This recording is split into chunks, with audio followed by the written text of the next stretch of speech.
Anong sumbong ang dala ninyo laban sa matuwid na taong ito?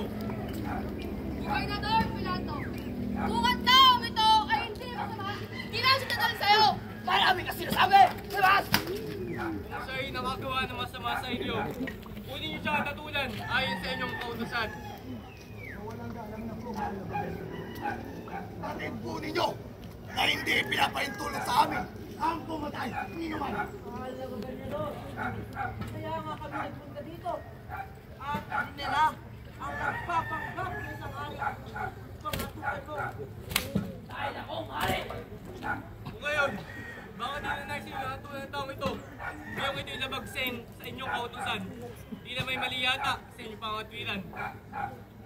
Gobernador Pilato, napatunayan namin ang taong ito na nangangaral ng mali at taliwas sa ating paniniwala. Isa ka ba? Ika! Sabihin mo sa akin, ano ang iyong mga aral?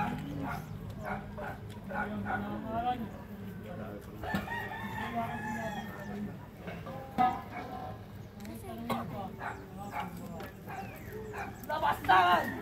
At sino ka naman sa iyong inaakala upang sagot-sagutin ng ganyan ang aming pinulo? Makinig kayo lahat! Paano ka naman nakatuloy sa